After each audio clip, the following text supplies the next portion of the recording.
Assalamualaikum warahmatullahi wabarakatuh. Selamat pagi anak-anak. Hari ini kita akan melakukan pembelajaran daring kembali, yaitu di tema 1, selamatkan makhluk hidup, subtema 2, hewan sahabatku, pembelajaran 5 dan 6. Kegiatan ekonomi negara ASEAN.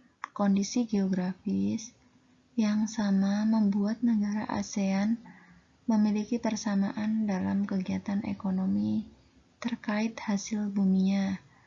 Ayo kita pelajari lebih lanjut. Kegiatan ekonomi negara-negara ASEAN. Indonesia mengekspor hasil bumi seperti timah, tembaga, besi, minyak, gas, dan nikel. Selain itu, Indonesia menghasilkan pupuk, tapioka, karet, kopi, kelapa sawit, dan tembakau. Ikan tuna, udang, dan teh juga diekspor ke negara lain. Brunei Darussalam terkenal sebagai pengekspor minyak mentah, gas alam, dan pelupuk minyak. Penduduk Malaysia bermata pencaharian dalam bidang pertanian, pertambangan, dan perindustrian. Pertambangannya menghasilkan biji timah terbesar di dunia. Singapura mengekspor mesin dan alat transportasi, alat elektronik, dan barang-barang konsumsi. Bahan kimia dan produk olahan minyak dihasilkan juga di Singapura. Singapura termasuk negara Asia Tenggara yang berpendapatan paling tinggi. Mata pencaharian penduduk Thailand adalah pertanian, kehutanan, pertambangan, dan industri. Penghasil beras terbesar di Asia dan 3 sedunia dijuluki Gajah Putih, Negara Seribu Pagoda, dan Lumbung Padi ASEAN.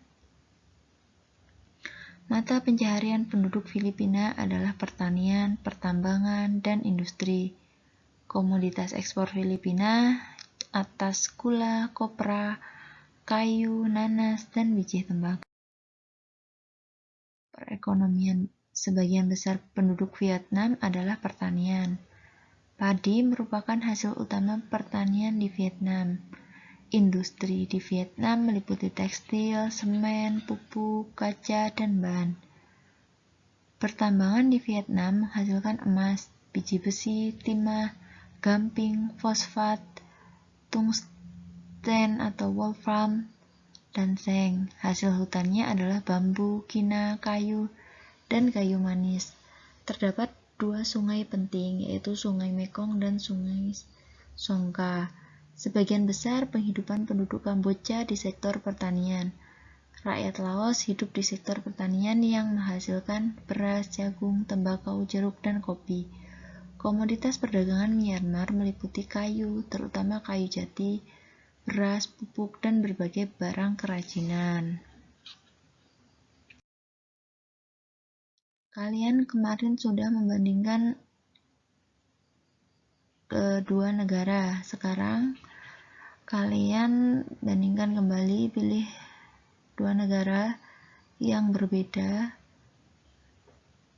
dengan tugas yang kemarin ya. Jika kemarin kalian membandingkan negara Indonesia dan negara Malaysia, hari ini kalian dapat membandingkan negara Filipina dan negara Thailand.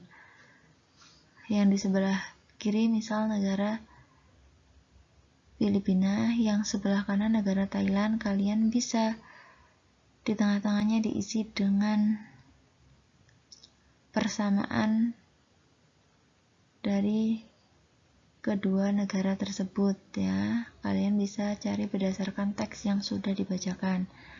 Jika ingin menambah pengetahuan lebih luas lagi, kalian bisa mencari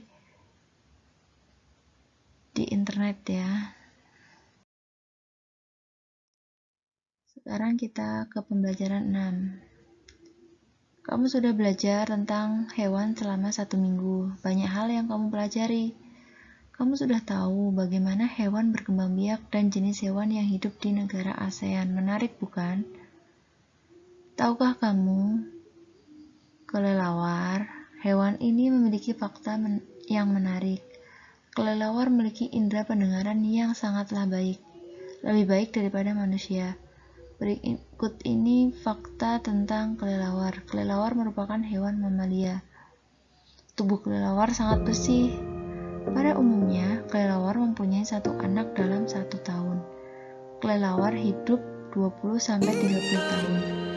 Kelelawar berperan besar dalam penyebaran dan penyerbukan tanaman. Kotoran kelelawar yang menempel pada buah justru akan melestarikan ekosistem, karena pada kotoran tersebut beberapa bakteri dan organisme lain menggantungkan hidup. Kelelawar tidur di siang hari dan mencari makan di malam hari.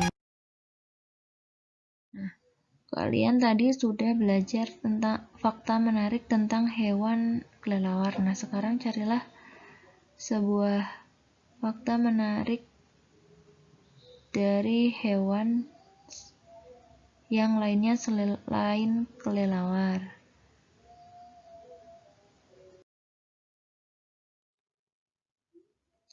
Siti dan teman-temannya diundang menghadiri acara syukuran di rumah Udin. Di sana banyak makanan. Di meja sebelah kiri ada ayam goreng, sate, ayam, dan ikan bakar. Di meja sebelah kanan terlihat ada rendang dan soto ayam. Wah, Siti dan teman-teman bingung memilihnya. Semua terlihat enak. Benny mulai berjalan mengambil 10 tusuk sate ayam, 2 rendang, dan sepotong ikan bakar. Siti mengambil 3 tusuk sate saja. Edo mengingatkan Benny agar mengambil makanan secukupnya saja. Jawablah pertanyaan berikut dan diskusikan dengan teman kelompokmu. Apa pendapatmu tentang sikap Benny? Apa pendapatmu tentang sikap Siti? Apa pendapatmu tentang sikap Edo? Nah, menurut kalian, sikap siapakah yang sesuai dengan sila Pancasila? Berikan alasan. Sikap siapakah yang tidak sesuai dengan Pancasila? Berikan alasan. Terima kasih, selamat belajar. Wassalamualaikum warahmatullahi wabarakatuh.